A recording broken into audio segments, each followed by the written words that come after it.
and welcome to Diminishing Returns. We're back again. My name is Alan. With me, as always, is Sol. Hello. And joining us this week, a brand new guest, Kiel O'Shea. Hello. Pleasure to be on. Hello, Kiel. Hello. Now, Kiel, you are a stage combat and screen combat, I guess.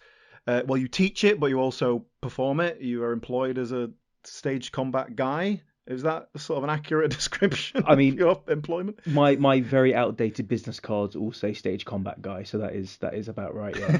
Okay, good. We asked you on the show and specifically sort of asked you to pick a good fighty film that you could sort of tell us all about the fights.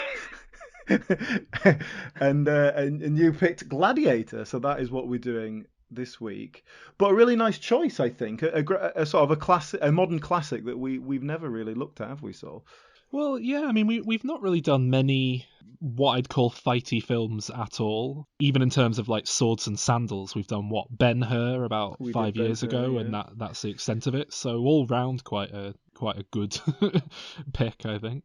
But yeah, so we're going to cover the film, and Kiel, we're going to question you about fighting. But also, certainly from my conversation with you, you know a fair bit about kind of military history and weapons and armor and all that sort of stuff. Yeah, I mean, I don't know if you're an expert exactly, but it's just part of the job, I suppose. I don't think I dare call myself an expert at anything, but yeah, it definitely comes with the job that I do, and I think I personally am very interested in sort of historical swordplay and weapon work, and as much as sort of the military side of it.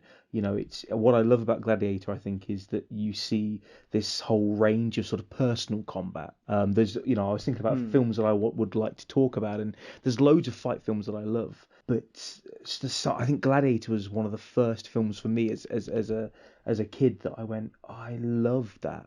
I love the fights and that I want to invest in the fights. I watch them back now. I have a slightly different feel about it, but I still love it.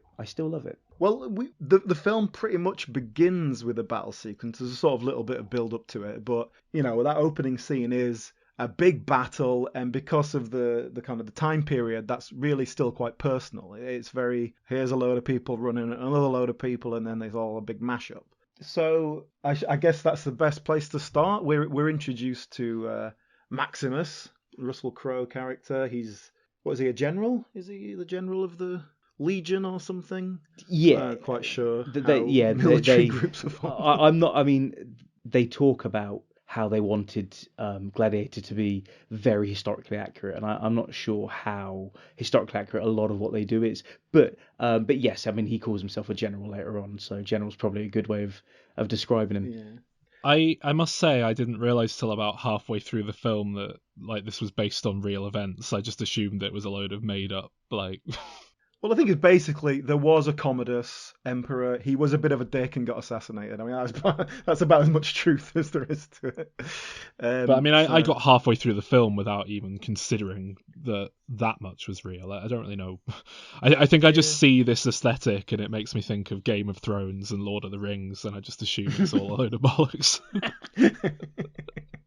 No, I actually think it's not a documentary, right? But I mean, it's set. I don't know if it's set slightly after 180 AD, but in 180 AD you've got Marcus Aurelius, who I think actually in real life at that time might have just died. I think he might have already died like a few years earlier, but he was at one point co-emperor with Commodus. Well, I think wasn't Commodus like 7 when he became emperor, so probably he was like the adult in charge of the.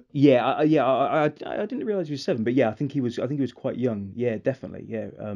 God, imagine being emperor at 7. Yeah, it's nonsense, isn't it? It's like supreme power, but if you're raised in it and you don't know any different, it's like, oh, yeah. But that's why he ended up being completely megalomaniacal and was assassinated. Oh yeah, there's off his head.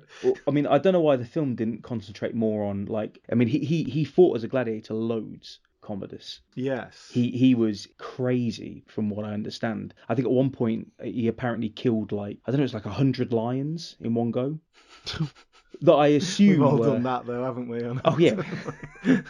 I think he used to. I think if people were missing limbs, there's something like if they were missing limbs, maybe he used to have them tied up against each other so it looked like a sort of a giant person, and then he'd just kill them.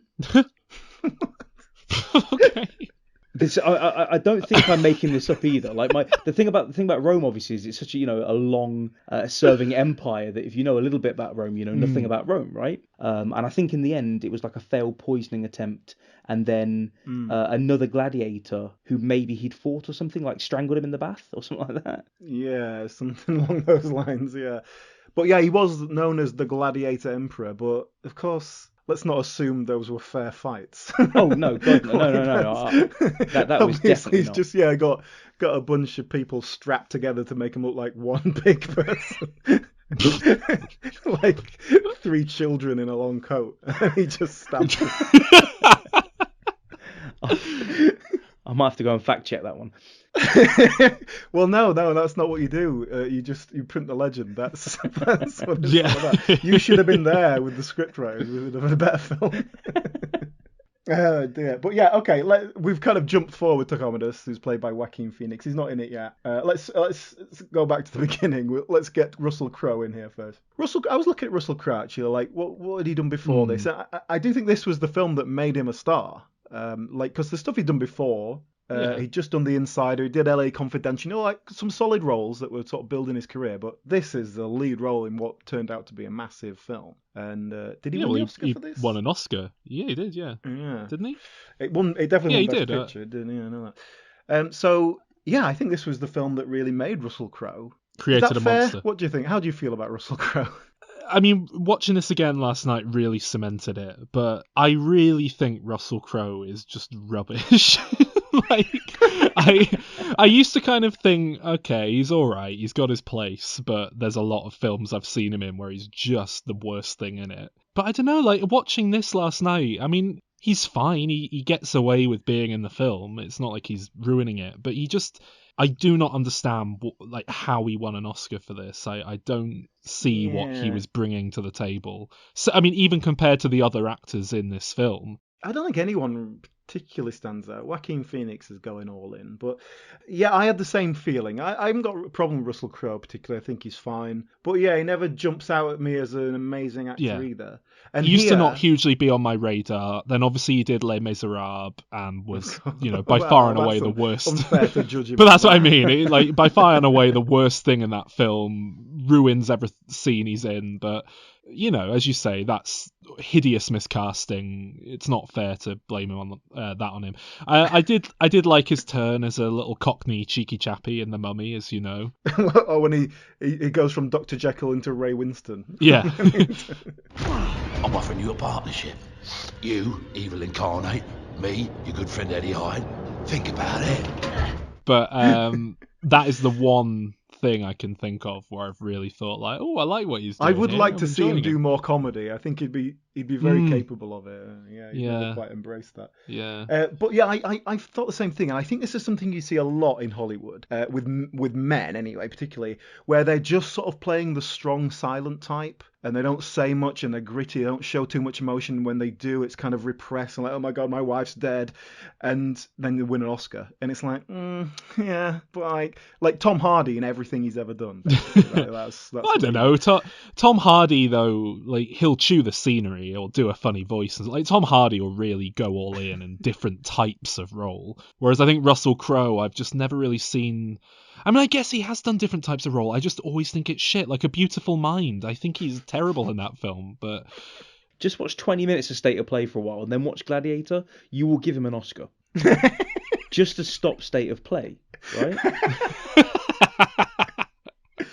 I actually watched State of Play quite recently, I think, like earlier this month or something. And yeah, I mean, I couldn't for the life of me tell you what happens in it now. It's completely gone from my head. If I remember right, it's just his ponytail acting, isn't it? Like that's... In this opening scene, in this opening battle, they're the Roman, well-organized legion or whatever, facing these Germanic barbarians, and it does quite quickly could become a kind of not exactly one-on-one combat, but going at it with some swords, which is kind of your area, Kyle. So I guess how did you feel on that point, from that point of view, on the first battle sequence? I think whenever I watch Gladiator, which is probably every few years, one of the things that I really enjoy about it is I do think that it tells the story of the fights quite well, even though sometimes I think the choreography isn't always the best, and sort of the way that they set up the shots isn't always fantastic. But in this first battle, you don't see a huge amount, and I quite like that because it's messy. There's how do you tell when everyone's muddy and bloody? How do you start to tell who's who? How do you, beards aside or whatever? How do you start to kind of differentiate between your enemy and the person you're supposed to be fighting with? As soon as the Romans lose their cohesion, and I think one thing that you don't really see when it gets into the battle is kind of what everyone professes about the Roman style of fighting, where they kind of really stick to their positioning throughout, or as much as possible. There's a moment where he turns around and there's some grunt that he almost skewers with his sword, and then smiles at him before carrying on. And it's just that's not a fight, but it's one nice moment of showing how confident he is in the battle and dealing with what's around him. And then all of a sudden you see that big Germanic guy getting skewered with every bit of steel that they could find on the battleground. I wanted to ask you actually. There's several points in the film where there's one point where Russell Crowe throws a sword about 40 meters and it skewers right through someone. And there's quite a lot of where you basically just plunge a sword and it goes right through out the back. How realistic is that? In terms of sword manufacture and stuff, were they sharp enough to just go straight through a human body? I mean, no. It's probably the quick answer.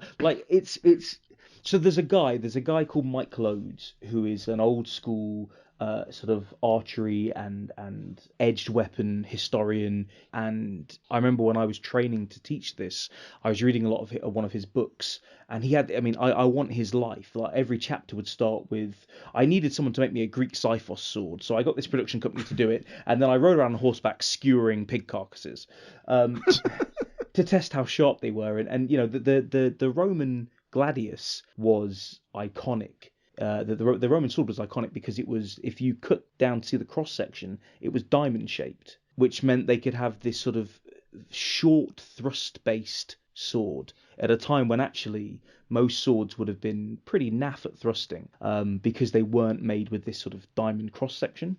So that in itself, that was revolutionary for the Romans, and a big part of why they were able to sort of conquer the way they did, along with the rest of their sort of military tactics. But the idea of skewering someone straight through is I'm going to say it's pure Hollywood until I get the chance to try it, I think. Well, on a similar note, something that really wound me up with this film, but it's not just this film, it's films in general. Whenever I actually see a sword get someone and cut them in a film, it almost always just looks like a piece of metal brushing along the top of someone's skin and leaving some kind of red paint behind to kind of say, look, we've cut them. I imagine if you were to actually go at someone properly with a sword, it'd be like, slicing a chicken breast with a knife. You'd see it kind of, the skin come apart. And I think it comes down to the way in which you have to create the fight in terms of sort of the choreographic elements and the performative elements, but also I guess if you're going to cut through someone, you're going to see as the skin sort of, if the sword's sharp enough, it's going to go through the skin. You're going to see that sort of nice tearing of muscle and ligament, and then as that tear sort of widens, you're going to get to the bone or the guts or whatever. But I think in a lot of the time, what you're looking for is pace within the fight. You're looking for it to happen and then move on. So I think sometimes it comes down to, okay, Gladiator is a massive film, but it comes down to budget in terms of what you're willing to invest in each and every performer. And if they are part of the stunt team that are just getting sort of destroyed by Russell Crowe, then they're probably not going to invest a huge amount. They'd have to make like a fake torso for every single person who gets hit by a sword, I suppose, wouldn't they? It would be a huge, special just strap a pig carcass to it. I did something similar recently for a feature film that a colleague of mine was fight directing on. We came in, we did some stunt work, and I had to slit my own neck. Nice. And there was, I know, and it was sort of horror cult But there was loads of us in this room, but there was only 3 of us with prosthetics on because they take so long to get set up. Obviously, every single time you need to reset because the lighting wasn't right or someone didn't do something at the right time. That process is lengthy, and I think sometimes it's easier just to have, as you say, that kind of that red line, or just see them go down and the audience goes, yeah, they got cut, they're killed, fine. You might know more about this, Kyle, but in kind of battle of those days, in old school combat, would there have been a lot of deaths on the battlefield, or would it have been mostly just like everyone dies 2 weeks later when their wounds get infected? Yeah, so I think it depends what time in history you're talking about. But actually, if obviously we're talking Roman right now, but if we go later to like sort of medieval period Europe, there might not have necessarily been a lot of deaths on the battlefield, especially if you're talking about sort of the knightly class, the chivalric classes, because of the armor they were wearing. And I think one thing that Gladiator does quite well is, after the battle, you see the outcome of that. You see the dead, you see the wounded who can't get up and who aren't going to be bothered with. You see the fallout of battle, which can, I think, be, as you say, I think it can be worse than the battle itself. Yeah. But yeah, so in terms of the story, after this battle, we establish, Maximus is a great general, brilliant soldier. The Emperor knows him personally, really likes him. In fact, sees him as a son. In fact, his own son is a bit shit, a bit of a dud, and he actually prefers Maximus. And that is the sort of inciting incident for the whole plot. He says, Maximus, look, I want you to take over when I die. Tells the son that as well, and the son kills him before he can make that official, I guess. So we establish, son, bad guy, Commodus, and he then gets rid of Russell Crowe, which involves sending him off somewhere. They're going to discreetly kill him, bury him in a shallow grave, go and kill his family just to be sure. But obviously, because he's Maximus Decimus Meridius, he foils this attempt to kill him by just being sort of really cool and killing everyone before they kill him. He goes to go back to his family, and they're dead and have been strung up and kind of completely brutally killed. And it is a really brutal. This scene didn't work for me at all. Do you want to know why? Okay. Because Russell Crowe's there trying to be really emotional. He's seen like his wife just hanging, dead. His family's been murdered. And there's just a chicken in the background of the shot, just milling about, pecking, having a laugh.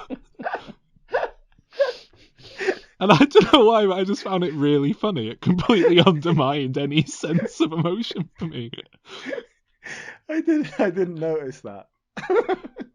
I mean, it's obviously the family's chicken, it makes sense, but it's just a weird thing to have in the shot when he's, Russell Crowe's there crying on the floor.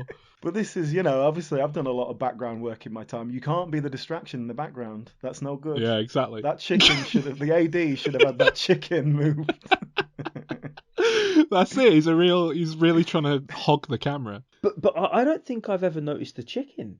I didn't notice the chicken. Because for me, in that scene, I'm focusing only on the bodily fluids that Russell Crowe is emitting. I'm focusing on because I'm thinking now of things like The Revenant. Like, bodily fluids is a way to get an Oscar, right? Yeah. Like, so he's try so hard that you spit all over yourself. Yeah, he's got the snot. Well, hang out on. His foot. It does depend which bodily fluids you're talking about. Yeah, some will do better than others. Yeah, that's true. I mean, I think it's a shot from the waist up, right? I think we're only yeah. Yeah. It is a pretty brutal scene. We really appreciate the emotions of it. Or we're supposed to. And it does set up this kind of crusade of vengeance that he's going to go on, because what we've seen so far, it's just not quite personal enough. But now it's personal, Now it's. But then he just sort of collapses from too many bodily fluids being ejected, and then gets picked up by a slave trader, I guess. I mean, I find the whole slavery thing absolutely baffling. So? Well, it's awful, yeah, but I find it baffling. Cleared that up. I mean, not that because the weird thing with slavery back then is it wasn't even along racial lines. Like, obviously, racially based prejudice is terrible, but I can understand how, if you're racist, how you can fall into a worldview that categorizes things in that way. Whereas it must have been so confusing to live in a society where there were people who were slaves, but there was no distinguishing way of kind of knowing at a glance, this is a slave, this isn't. I don't know. That's just so weird, isn't it? How does that even happen? I think because I don't know the exact length of time, but I think like the Roman Empire spans something like 1,000 years. I think. I don't know if that's from like the very, very like, tiniest of Romulus and Remus-esque beginnings or whatever, until the last, part of Rome kind of the empire fell. But generations lived and died under the idea of the Roman Empire.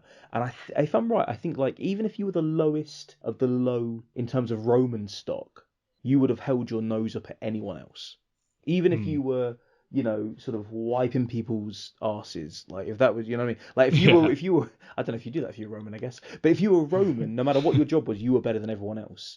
And I know with like Commodus, because he was seeing himself as like the reincarnation of Hercules. So he wanted to. I think maybe the year he died or just before he died, he wanted to see in the new year as both emperor and gladiator. And that would have been like a massive 2 fingers up towards everyone in Rome. It would have been seen as, I think, as a really bad thing. But the other side of that coin, I think, is that if you were a gladiator and you were good, I think they got like requests from noble women who wanted to sleep with a gladiator. I think they were like studied out at times, and I think they could amass wealth as well. I think they had this sort of weird space where it's like they're so low that actually they could do quite well until they died. Yeah, I mean, obviously the ultimate goal was to win your freedom, I suppose, but I don't suppose that happened very often. I'm not sure how many did that, no. Would this, the Commodus being the gladiator and all that, would that be like sort of equivalent if the Queen went on Love Island?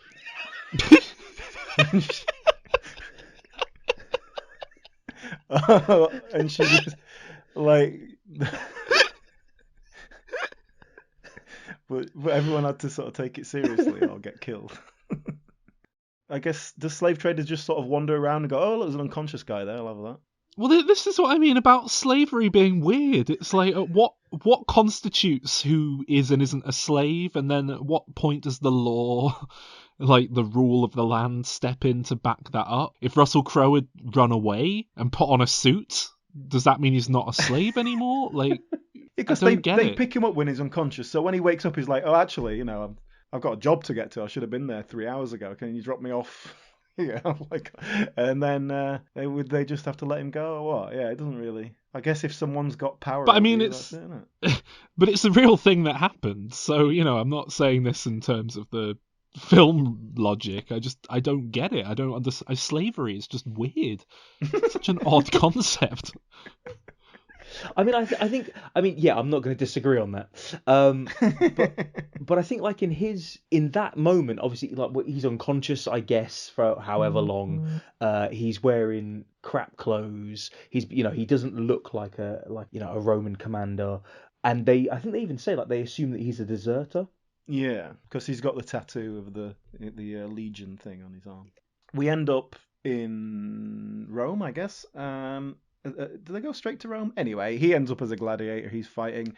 Commodus is putting on the biggest games ever. So all the gladiators are going to Rome.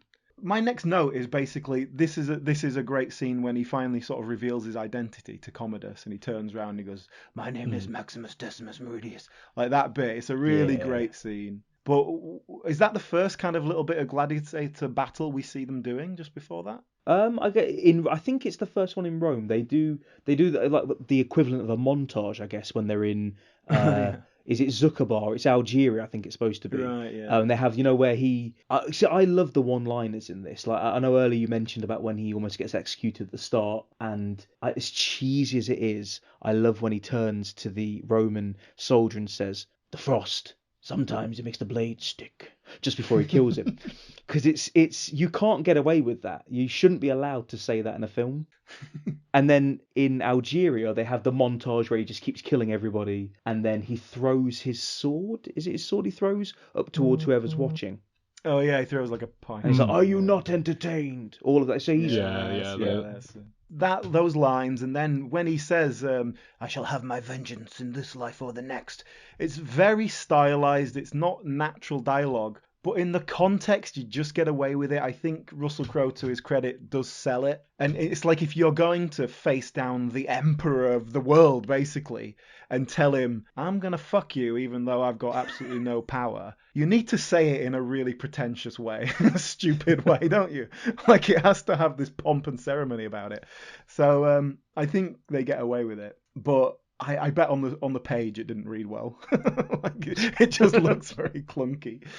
What kind of happens after that? It's just sort of quite a lot of fight, jumping from one fight to the next, and then interspersed with a bit of political intrigue. That's the bit that doesn't. Yeah, I don't really care about Derek Jacobi in it. I don't, I enjoy the fights. They're not the best, but I do enjoy the story of the fights. They could have, for me, in my own personal taste, just shown all the fights in one go and then got towards the last bit. And you just turn it off. Put an 80s power rock song over the top of it. I'm actually annoyed that they don't kill Derek Jacobi in it.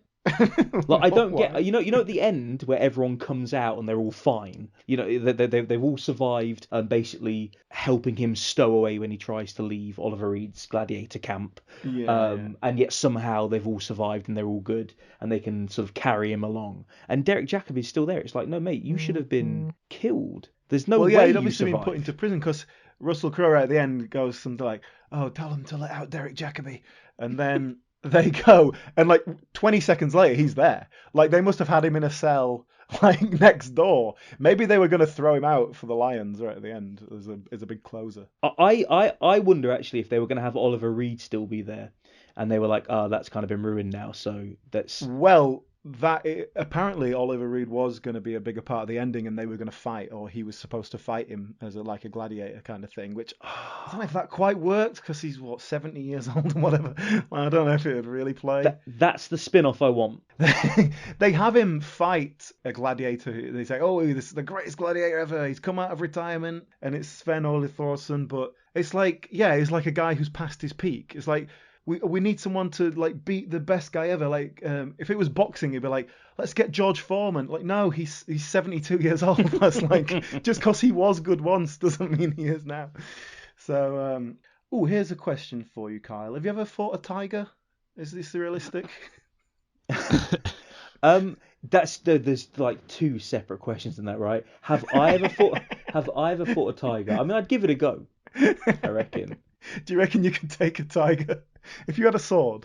In my head I've got boxing gloves, but I mean, if the tiger's on a chain like it is in this film, and I've got a sword, I reckon I could take a tiger. It's not a particularly fair match, is it? If it's limited in its. I don't think I'd want to get close enough to a tiger with a sword, though. I don't think I would dare get that close to it. Like, they have the tiger jump on his back, yet it doesn't eat him. Doesn't leave a scratch. No, it doesn't bite him either. Not interested in biting him.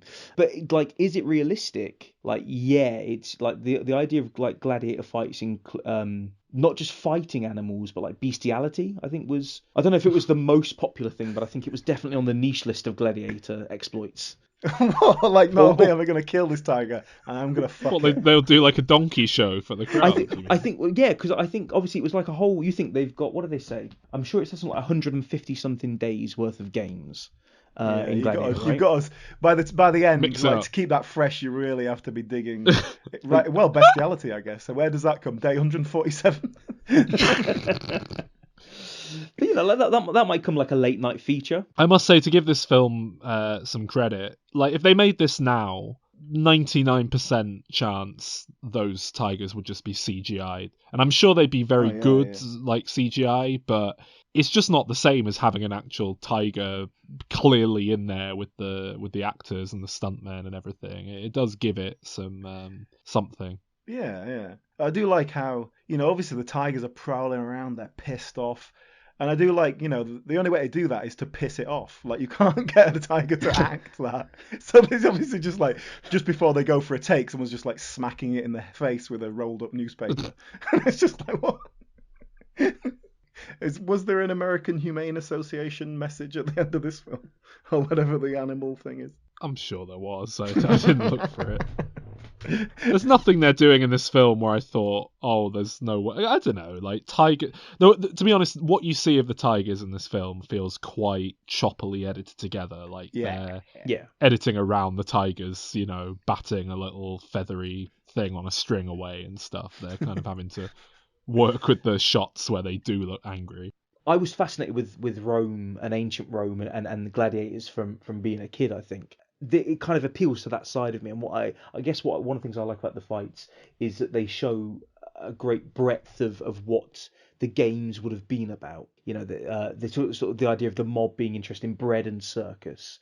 Feed them, get them drunk, give them something to be interested in. They won't care what else is going on in the world, and they pull all these resources from the empire. So you have the Battle of Carthage. Recreated, you have the guy coming out of retirement. But in this whole tiger scene, I feel like someone once told me that Ridley Scott wanted to have Maximus fight a rhino, or be in, or no, maybe not fight a rhino, but like the rhino would have been in the arena instead of tigers. And then I think they went, no, do you know what? Bengal tigers are probably a safer option. Tigers are easier to get hold of. Yeah, rhino. But I love the idea of going. Do you know what? We can get a rhino. We could do a rhino. Let's do it. You want a rhino? I'll get you a rhino by 3:00. Yeah. What we kind of slightly lose sense of here is, at the time, if you're a baying Roman mob going to see the gladiatorial fight, you've never seen a tiger. You don't know what a tiger is. That's not been like part of your childhood of like animal books. A tiger pops out of the floor and it's like, what the fuck is that? It's like a massive cat. What's going on? Or a rhino? Pull a rhino out and then just sort of like stab it or something. Like, yeah, this is amazing. This is the best entertainment I've ever had. I liked how they gave them bread. That's like when you give you free nuts in the pub, isn't it? It's to make you drink more. Because they just giving everyone these like dry husks of bread. I'm like, oh god, get me a beer. But yeah, Russell Crowe kills the tiger, and that's a classic kill the cat moment, isn't it? That confirms him as a villain. You can't kill the cat. Yeah, my girlfriend didn't like that. Yeah. She got very self-righteous. She was like that. They shouldn't do that. She does know they didn't really kill it, right? I did explain that. And she was like, it's not right. You shouldn't show that in a film. She was all right with all the human murder though. That's what I asked, and yeah, she was like, yeah, it's fine. They're actors. I guess the issue is that the tiger actors didn't consent to being shown dying. I do miss the days when they would have just drugged the tiger and had it away. Oh dear. I think it's because I've been watching all this gladiatorial combat. I want to see some proper blood sport now. I think if there was a show and they're like, look, we got some guys, they're going to fight each other with swords until they die. You want to see it? Go on, you know what? Maybe I do.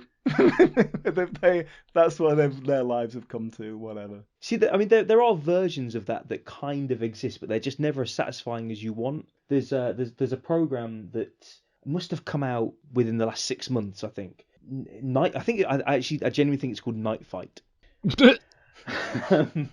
I'm sure that's what it's called, and it was an American program. I think they've got like an ex WWF wrestler presenting it, and like they've just got these American guys that do medieval martial arts basically. So they're dressed up in armor, they've got their weapons, they're blunted weapons, and they fight in timed rounds in a big ring, in a big octagon.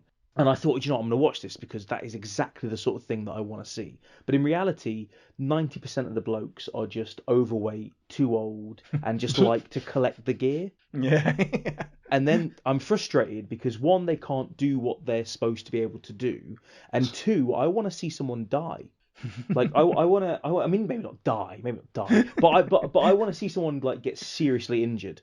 I want to know how, because the thing is, they have all these rules, like, you beat them, but if someone takes a knee, if someone goes down, you don't hit them, you let them get back up. But everything that I've learned about like the way in which you fight with these particular weapons and the sort of things that these people were learning to do, you get them to the ground and you destroy them, and it really jars with me.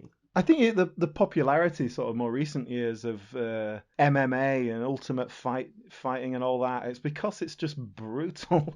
And it's like the only rule is like if it appears the person is dead, we'll stop the fight. Like when they literally stop moving and stop defending themselves, that's when they jump in. And sometimes they're a bit late on that. And the other fighter will just keep hitting until someone stops them. It's like they don't know how to turn off. It's pretty horrific. But maybe there's some sort of primal instinct that makes you go, "Oh, that's great! I want to watch that." Well, there is. I think if you Google Polish League of Fighting Nights, they do because yeah, well, there's which is basically what they do is a mix between HEMA, which is historical European martial arts, and MMA. And it's really cool because you get to see kind of how maneuverable people were in armor and how how much you can seriously hurt someone when you're dressed up in this gear and you know what you're doing. But it's a sport, so they are going full out, and it is entertainment as well, I guess. That's just like one example of one that I know. But I want to see someone brutalized. I want to know they're safe afterwards, but I want to see someone brutalized at the time. Well, you do stuff specifically on the stage as well, don't you? Like with stage weapons. Yeah. If you like had to kill a man, you were pitted against them to the death, but you only had fake stage weapons to work with.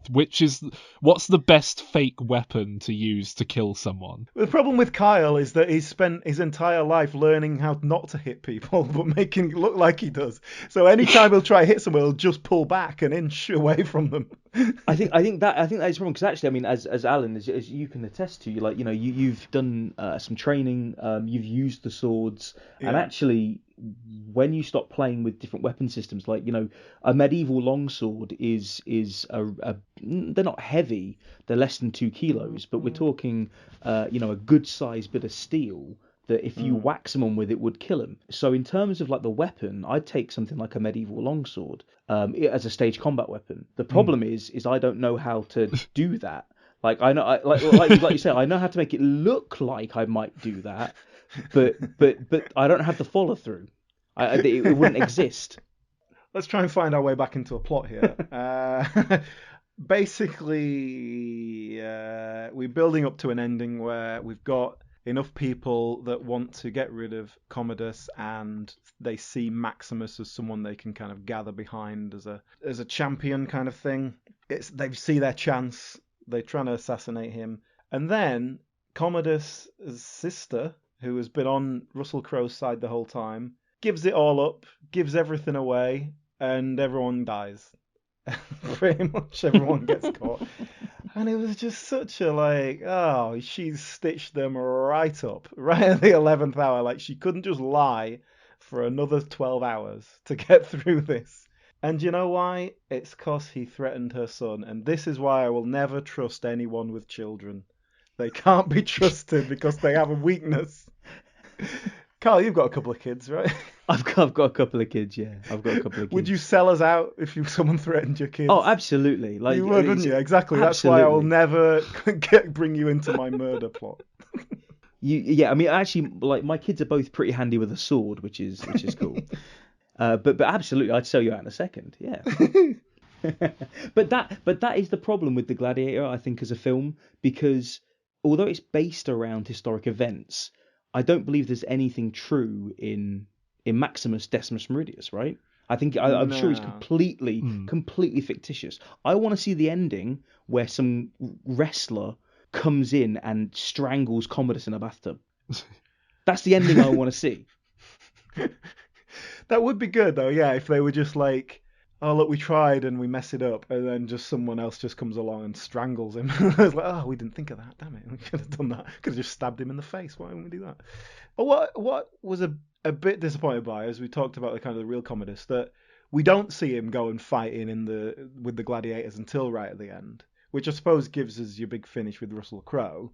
But it would be nice to see him like fighting a tiger or something, just because also the way I saw the character, you see him fighting as in like training, but it's just like, yeah, but that's just a bunch of yes men who are just doing what you want and letting you win. So I want it to be as soon as like when Commodus and Maximus have a fight, I wanted it to be like 4 seconds. Maximus just like swings at his head and like knocks his head off. And it's like, oh yeah, he couldn't fight. He was shit.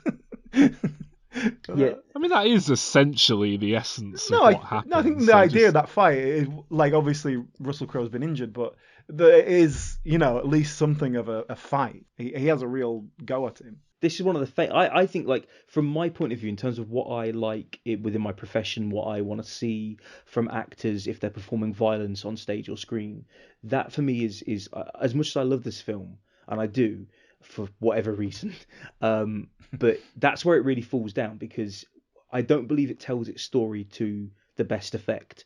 Like the real Commodus, he went to, I mean, how much involvement he had, but he went to war with his dad. He did fight in the arena, even though I think a lot of the time it wasn't to death. It was like to beat his opponents. They gave up quite easily, but he was still skilled. And actually, that whole bit at the beginning where Joaquin Phoenix is topless fighting all his yes men, that would have been a particular sort of training regime. That would have been sort of understood, practiced sequences that would have helped him if he was fighting multiple opponents. And it would have been great to have seen in the build up to this him step in and absolutely own it. Maybe, I mean, although it kills off someone, let him fight Jimon Hunsu.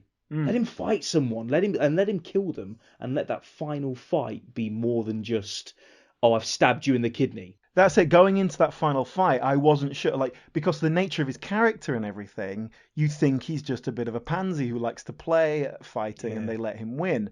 Whereas I think if you build this character who is actually really handy, then that's a bigger threat going into that fight. And the fact that he wounds him, it's a cowardly move, obviously. And maybe if he hadn't done that, maybe if there had been some sense of like, no, I want to genuinely beat you because I think I'm better than you, and I'm going to prove it.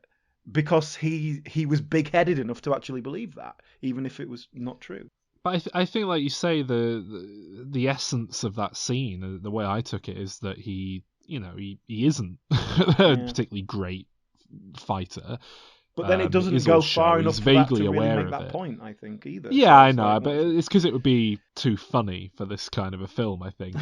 But the fact that he loses his sword, or it breaks or whatever, and then he's asking them, come on then, give me your sword, and they're like, no, you're fighting. Like, I think that is their attempt to get at what you're talking about. It's just not as on the nose as it perhaps might have been. Can we talk about that fight, Kyle? Like that fight between them at the end is one of the really kind of prolonged one-on-one fights. It's got swords, got a bit of dagger, hand to hand. Is that the real kind of money shot for you? No, sadly, I don't think it should be, and I don't think it achieves it. Yeah, it's there's a lot going on there, but no. This film in general, I was a bit let down with just how it was shot. The combat, for my taste, it always felt a bit too claustrophobically shot, like too up close and shaky, to the point that I couldn't really take in all the choreographed fighting that was going on properly. My taste with action like this is I would much rather just have a wide camera shot and just watch everything unfold in one take, which I get isn't, to everyone's tastes, but it's also a lot harder to do with actors. True. Well, it's more Ridley Scott's vibe as well, isn't it? To just kind of do a scene properly once through with about 3 cameras on it, rather than have you seen mad cutting back and forth. Have you seen The Duelists, Kyle?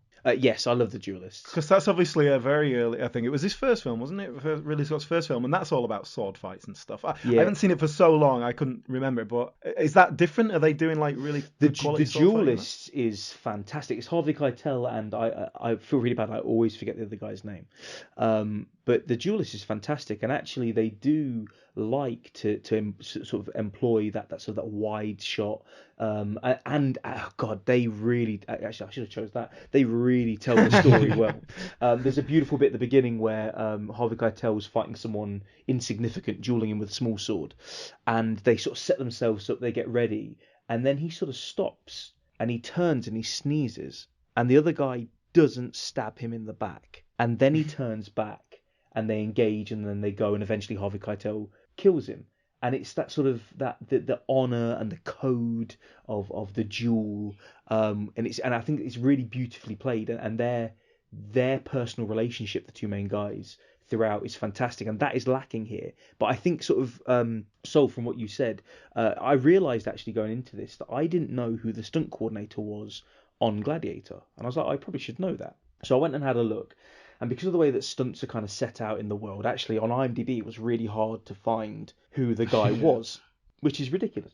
Would the stunt coordinator be the fight coordinator? Would that be a totally separate position? Yes. So on film, on film, it's a bit more of a movable feast. It depends it depends what actually you're creating as to whether or not you might call it the fight director, the action coordinator, the stunt coordinator. It might not be one person. It might be a small team of people. There might be a stunt coordinator and an action coordinator. Lord of the Rings you mentioned earlier. Tony Wolff, I think, designed the fights for that. So they actually designed how each species fought. But the guy that did the fights for this also directed and filmed the fights for the Bourne, at least the Bourne Identity. I don't know if he did all the fights. And that whole thing's about the shaky cam, too close. Yeah. I mean, I like the Bourne Identity. I hate the fights in the Bourne Identity. Yes. Yeah, I'm exactly the same. You can't see anything. You can't see anything. And there's no shot in that. If you look at any of the fights, there's no shot in any of those films where a single camera setup is shown for more than, say, 2.5 seconds. I think I give it a free pass in the Bourne Identity because he's a guy dealing with amnesia, is it? And his, mind isn't all quite there. So I don't mind that kind of disconcerting filming style so much there. Plus it felt like it was almost pioneering a new style of doing stuff. But I think and Alan, I think you kind of said it earlier that it's hard to do this stuff, and I think that a Spartacus, old Spartacus film, they have the fights where they're about 2 miles away from the camera, and you can't see that it's just the stuntmen fencing. To get the main actors doing everything else they've got to do, and also having the level of training required to perform a fight, take after take after take, with the level of dynamic energy and sort of specificity of movement that's needed, and tell that story is hard. I think a lot of actors go into this kind of work thinking either my stunt double's going to do it, or they think, actually, do you know what? Someone will teach me on set. And unless you're Gladiator was a massive film, they would have had probably time to really develop the fights, but it's not something you learn overnight. I would love to see more of these fights if you could have seen the action that was actually happening. That would have been good. And just to sort of in the industry, Kyle, you're the sort of person who's going to get called in. Hey, we're doing a fight scene. We need 8 guys. You can be one of them. Blah blah blah. Do you pretty much turn up and they go here's some moves, you've got half an hour, get it together? Is that basically what you get? It's a bit of a mixed bag, I think. Sometimes, if you're going from the script itself, it might be very, very specific. I'm thinking more sort of stage here, but screen as well. You might have very specific things that need to be worked out, and therefore your job is to go in and problem solve. How are you going to do that? Sometimes if it's a film, for instance, that has a lot of fight, there might be sort of loose ideas of we want to achieve this, and this, and then your job is to give them those options, to show them what they want to see.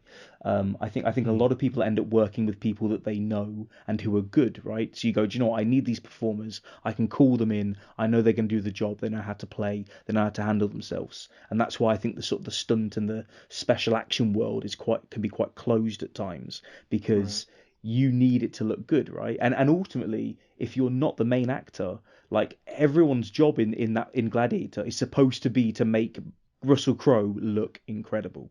That is everyone's job. Yeah. More than it's his job, I guess.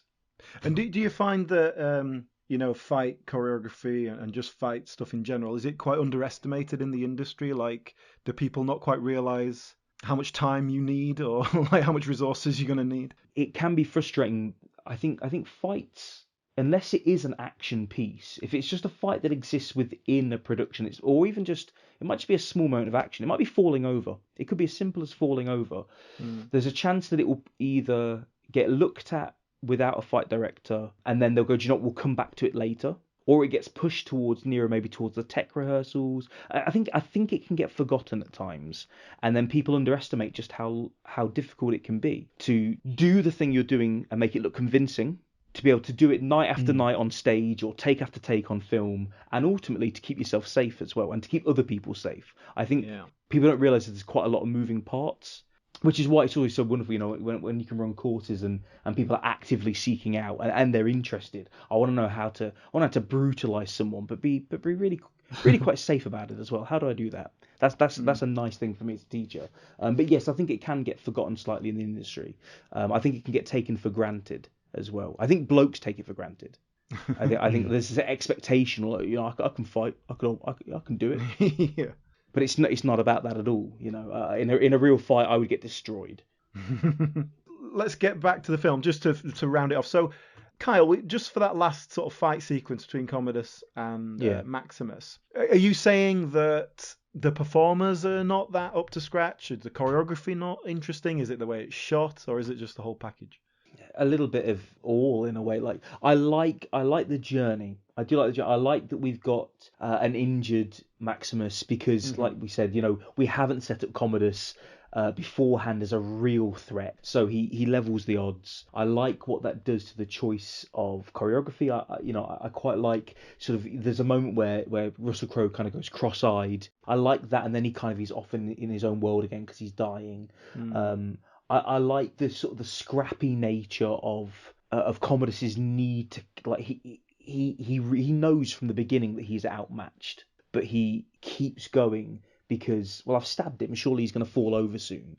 I don't like the death, because you can see it's almost like it's done for stage. You can see the trick. You can see as the dagger is placed against Russell Crowe's hand, in order to keep it to the side of Commodus's neck so that they can place it and know that it's safely placed there. And it's just, I know we're not, it's 1999 when this is filmed. We're talking a different kind of era in terms of what you can achieve, but it just feels really obvious, and I feel like they could have just worked the camera angle better. It's not smooth. I thought that as well. No. I guess I didn't quite put it into the same context you are with your experience, but it just felt like, is that it? Like, it just felt like, oh, we were kind of doing we cut from one shot where he's holding the knife near him, and then the next one it's like, oh, so is it in his neck now? That's what I'm telling by the look on his constipated look on his face. That and a lot of the time, a lot of the time with knife, because it's a smaller weapon, and because you're generally moving so fast with a knife, you don't even always see the blade in the person's hand. There's a whole section of Commodus swinging that knife, and I tried to look for it the other day, and I could not actually see if it was in his hand or not during the take. And it doesn't really matter, because he's got a knife, and that he's coming for Maximus.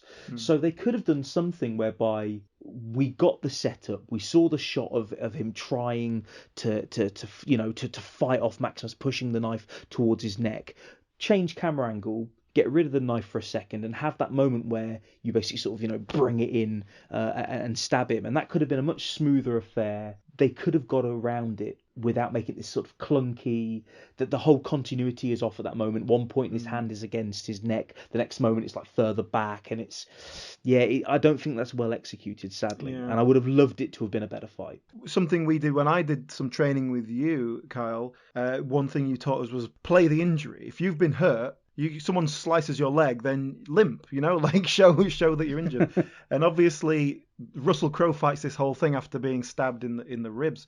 So he's basically, his left arm is kind of held to his chest the whole time through. And I like that. It just gives it that flavour. It gives it a kind of a clumsier choreography, but obviously in a good way, like in a way that's showing the story. I do like that. I was trying to work out because if you've got someone that's injured, you're going to want to exploit that injury as much as possible. So I get frustrated that Commodus doesn't exploit the weak spot, but then I guess maybe he wants to hide that to the crowd. So that kind of sells. So right at the end, he kills the Emperor. No one cares.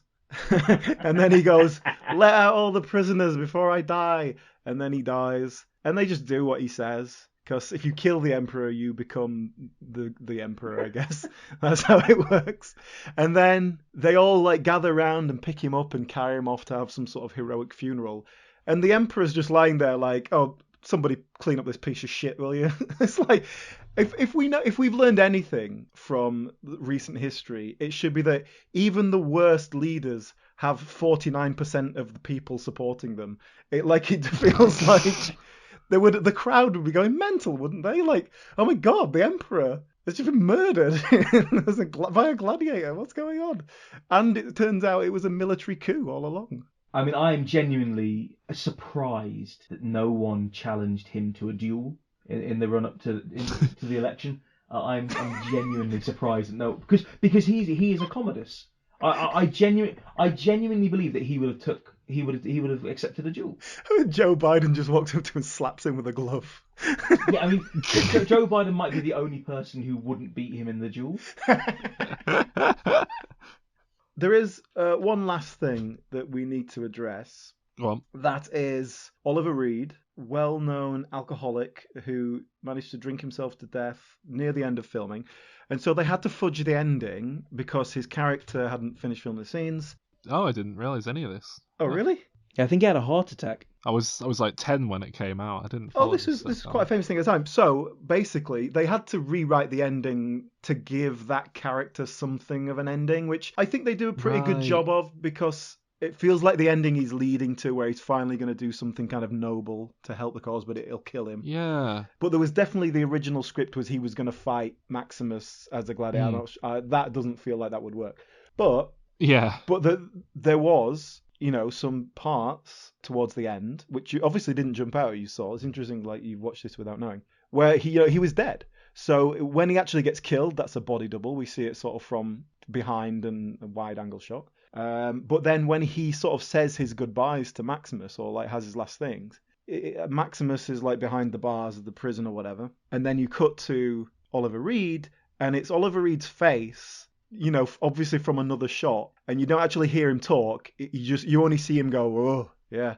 And then it cuts to like the over the shoulder, and you hear him do some dialogue, which may or may not have been actually his voice. And it's to say it was 1999 technology and they had to sort of CGI his face into place and they really had to fudge it. It works. Like, I think they do a really good job for the time. Like, now if you watch that scene now, Sol, with that in your head, you're going to be like, oh yeah, that's obviously like his face photoshopped into. I am gutted though that, like, if you're right in saying that he should have fought Maximus, like, if Oliver Reed could have been younger, then exactly. I would have liked to have seen him as the gladiator person. Or they do it women in love style, and they're just naked in front of the fire wrestling each other. I mean, that's what we all want, right? Obviously, you like to sort of think about sort of the sequels as well. What would your sequel to this be? Well, this is what I wanted to talk about, actually, is I don't know if you guys know, but there's been talk, I think there is a sequel in active development right now, but they've been talking about a sequel to Gladiator for the last 20 years, basically, ever since it came out, but they sound absolutely insane. Like, it seems as though there's two different factions, with the sort of sensible producers at Warner Brothers or whatever company it is, understandably thinking, yeah, we could get a good Gladiator sequel out if we kind of continue the story of the struggles for power in Rome and use historical records as a basis for it and everything. And I get that makes sense. But apparently Russell Crowe is really hell-bent on returning. Well, hang on. Of course he is. How would that work then? Well, this is the thing, and apparently there was a sequel written by Nick Cave of Nick Cave and the Bad Seeds? Of the Bad Seeds, or Does he write the films? Bad Seeds. Apparently, yeah, he was writing a sequel at one point which was called Christ Killer. And he wasn't just writing this on spec, I think he was hired by Ridley Scott and everyone to do this. And his script was about basically a load of dying Roman gods were going to bring him back to life and send him on some mission. And it was going to have all this stuff about people fighting with the gods to like bring them down. It was absolutely insane. And it was going to end somehow with Maximus becoming immortal, and there was going to be a 20-minute sequence with him fighting the Crusades, fighting in World War II, fighting in Vietnam, before ending up in the modern-day Pentagon. And Ridley Scott was okay with this. Ridley Scott said that they probably couldn't call it Gladiator, they'd have to call it something else, but it would, the same way he did Prometheus out of Alien, it would still be like a sequel that he was interested in. So that's a sequel that we could have had. That was in development at one point. People were spending money on developing this idea. I've just looked up Nick Cave, by the way, and he has got a few writing credits, like legitimate writing credits here as well. He apparently wrote The Proposition and Lawless, both of which have Guy Pearce in them. Both directed by John Hillcoat, so obviously working relationship there. But yeah, that's like legitimate film credit. I didn't know he was into that at all. I just thought he was Nick Cave. That frustrates me, that like this. I mean, okay, not everyone is going to give a crap about the history, but like there's so much you can do. Like, I mean, I don't get it. Why would you? Why bring Russell Crowe back? Why? I guess it's of an idea that he is Gladiator, and it's from an era when star power was more important than franchise IP power, I guess. I imagine they're not planning to bring him back for the sequel that they're working on now, because you don't need to. And, as much as I personally would love to see the film where Russell Crowe fights every war in history after slaying all of the gods of Rome and being brought back to life, as much as that's the film I want to see, the sensible option is, you explore more of actual Roman history as a kind of framework for fun action scenes and battles. See, what I'd like to see, because I mean, the Marcus Aurelius death is like the end of the Roman peace, the Pax Romana, I think it is, and this idea of decline, an empire on decline. Obviously, by the late 200 BC, I'm pretty sure that is not Britain like heavily part of the empire by that point, but it's a constant problem. There's loads of directions they could go and explore the decay of an empire, sort of, as everything starts to fall apart, and actually, Rome loses itself. And actually, the interesting stuff is not even to do with Rome at that point. You've got literally the rest of the world to be interested in. Making Russell Crowe fight every fucking war known to man just genuinely frustrates me. So I mean, I guess we should just wrap up with our Gladiator ratings then. Yeah, I mean, ultimately, like I said, it kind of didn't quite grasp my attention in the way I would like. But to say it was nearly 3 hours long, I got through it okay. I think it definitely picked up. I think, as we talked about earlier, the first hour is a bit slow, and then once the real narrative gets going. But yeah, ultimately, I was sort of engaged by the end, but not really buying into it on an emotional... Like, I didn't care particularly over and above. It's a film, I'm engaged with the story. But, it's pretty cool. There's some nice bits in it. For me, it's your absolute classic 7 out of 10. Straight down the line. I mean, that's what I had this down as from when I watched it as a 10 or 11-year-old. But I guess I wasn't particularly discerning back then. And if someone told me something... if someone told me something was good, I didn't dare go against the opinion. So 7 out of 10 was kind of the safe, okay, well, I'm saying it's all right without really getting behind it. To be honest, I think I was in a bit of a bad mood when I watched it last night.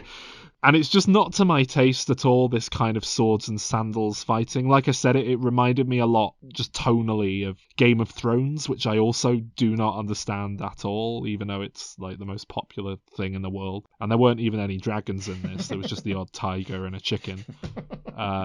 So I bumped my score down, and I think I'm being a bit harsh, but I don't know. I just found it very dull. There were certain scenes that I really loved and found very engaging, but on the whole, it just didn't really do it for me. So I'm going to give it a 5 out of 10. Brutal. Kyle? I mean, I chose the film.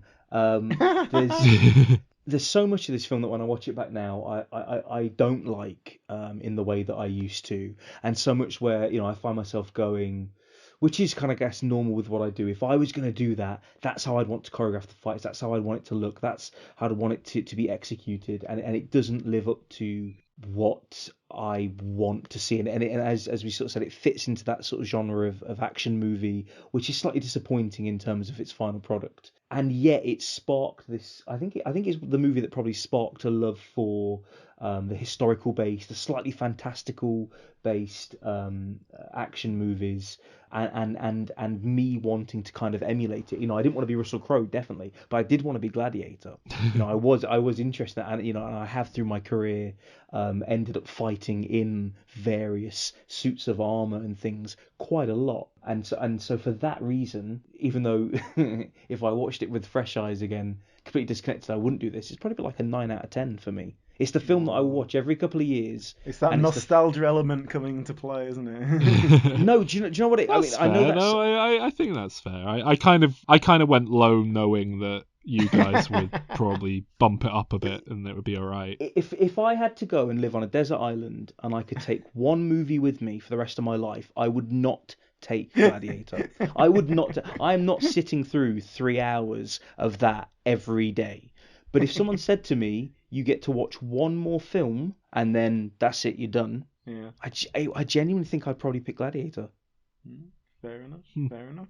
Well, that's a quite a wide range there. We average out at a 7. That's not too bad. I think that's fair. Well, according to IMDb, this is the 41st best film ever made. So, it's a good reputation out there. I mean, I guess that shows that everyone kind of thinks it's good, but I don't know, when I was looking at Rotten Tomatoes and Letterboxd and things like that, it does seem like people are a bit less, or maybe it's more poncy film people like you and me, Alan, it's just kind of a bit less enthusiastic. They still seem to like it, but it's much more around the kind of 7 out of 10 mark than the greatest film ever made kind of mark. Yeah.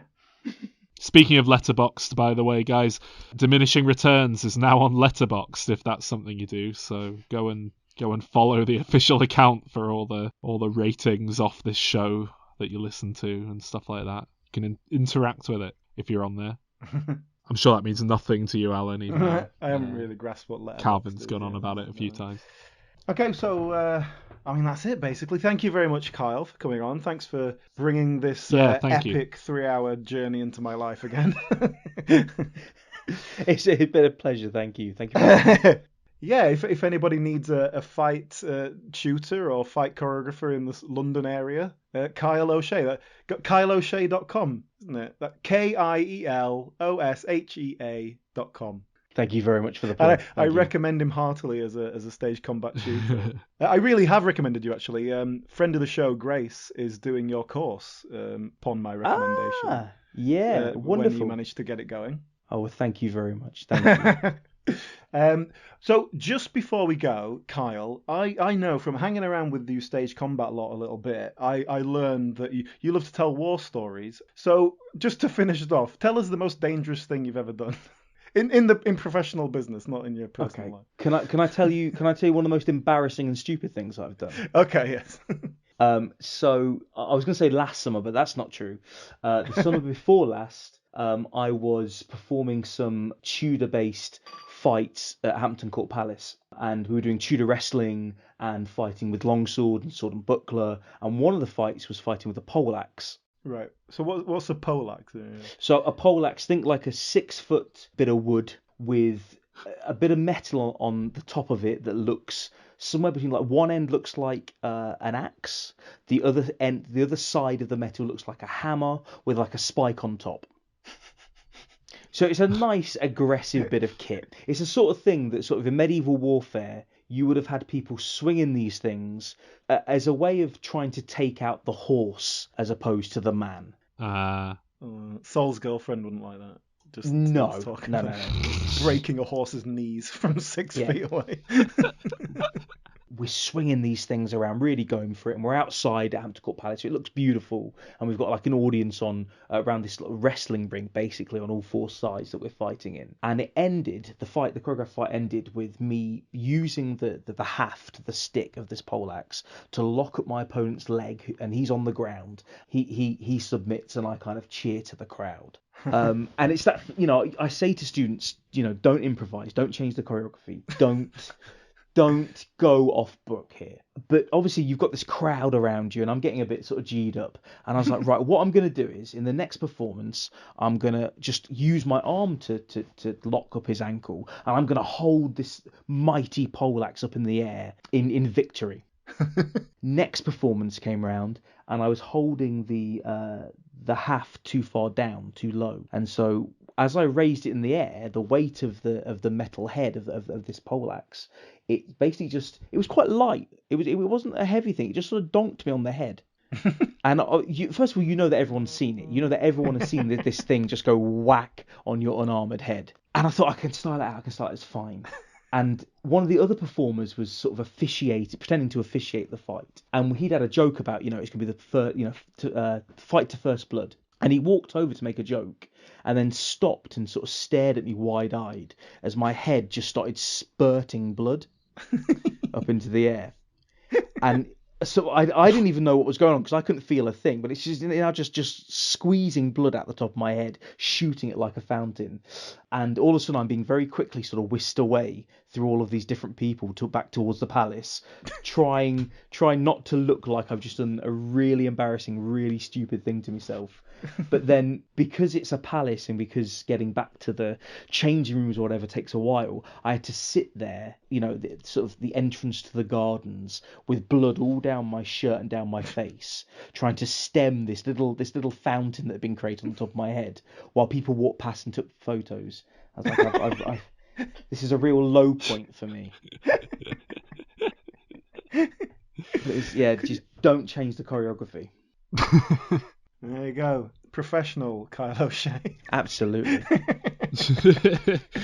When you were describing the fight, though, all I could think about was the fight scene from Cable Guy, where they go to whatever the place is called, medieval times, and they do like a fake knife. Yeah. Have you seen that?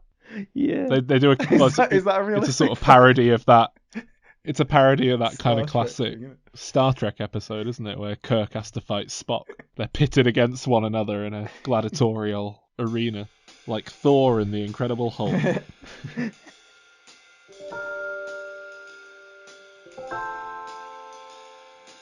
Go and rate and review us on iTunes. That's a good idea, isn't it? You got to do that. Oh yeah, do That's that. something Yeah. You can always do to help out the podcast. It helps to spread the word a little bit. Head over to our Patreon, patreon.com/dimreturns, and take part in a vote we're holding to choose an upcoming episode's topic. Okay, and according to our official schedule, next week we'll be doing Coming to America, but that has already been delayed once, Yes. so who knows? Yes, come back next week for an episode we recorded 4 months previously. That's it. Thank you very much. Right. Bye-bye. All right.